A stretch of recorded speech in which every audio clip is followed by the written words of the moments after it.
Ahoj, vítejte u sledování Pumpkin TV a u našeho oblíbeného pořadu Adelčiny recepty. Dnes si připravíme smažené cibulové kroužky, pěkně po americku. A co na to budeme potřebovat? Takže na cibulové kroužky si připravíme cibulku nakrájenou na kolečka a vymačkanou na jednotlivé kousíčky, vajíčko, hladkou mouku, mléko a samozřejmě strouhanku. Máme připravenou i pánev, kterou máme rozehřátou, do které si potom dáme tuk, na kterém budeme cibulové kroužky jakoby smažit. Zatím nemám tuk, zatím máme jenom rozhavenou pánev. Tak.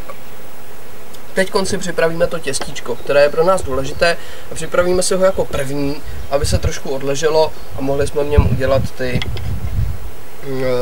cibulky. Takže vezmeme si hladkou mouku, nasypeme hladkou mouku, ne všechnu, do mističky, potom přidáme trochu mléka. Potřebujeme, aby těstíčko bylo husté, takže přidáme trošku mléka a potom tam přidáme ještě vajíčko. To těstíčko solit nebudeme, protože jsme si už osolili cibulku. A tu cibulku ještě předtím, než ji dáme do těstíčka, tak obalíme v hladké mouce. A následně ji budeme potom obalovat ve strouhance, aby nám to těstíčko tam jakoby zůstalo, aby se nám nerozteklo. Takže my si přidáme teď vajíčko. Podívejte se, jaký krásný vajíčko máme. Adelko, ne?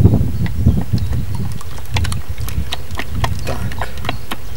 Těstíčko. A ono nám to těstíčko jakoby trošku zhoustne, když ho necháme chvilinku odpočinout.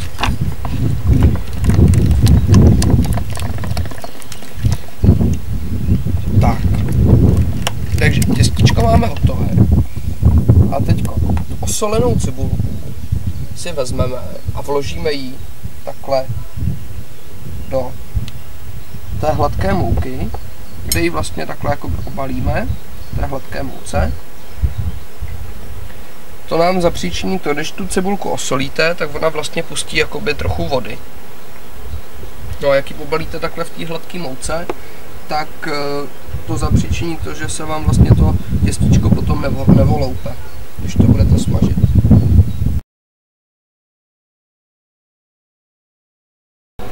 No takže se vrhneme na to obalování. Těstíčko máme odležený, takže takhle tam vymácháme ty cibulové kroužky v tom těstíčku a dáme to hned do strouhanky,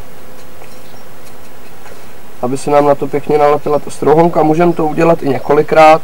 Čím víc to uděláte, tím bude vlastně ten cibulový kroužek takový nadejchanější. No a takhle budeme postupovat u všech cibulek, dokud to nebude mít všechno obalený, samozřejmě.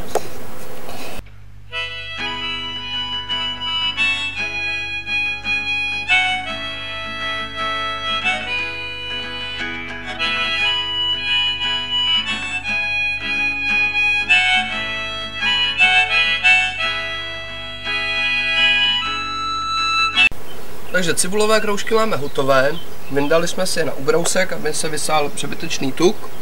Podívejte se, jak krásně jsou usmaženy. A teď nezbývá nic jiného, než mám popřát dobrou chuť. Ještě jsem vám chtěl říct, že se to hodí výborně k masům, jako příloha, anebo můžete si to udělat na párty jako samostatný takový předkrm. No a to je vše, já se s vámi loučím, mějte se moc krásně a musím vám říct, že bohužel dnes nemáme louče, ale příště to napravíme. Ahoj!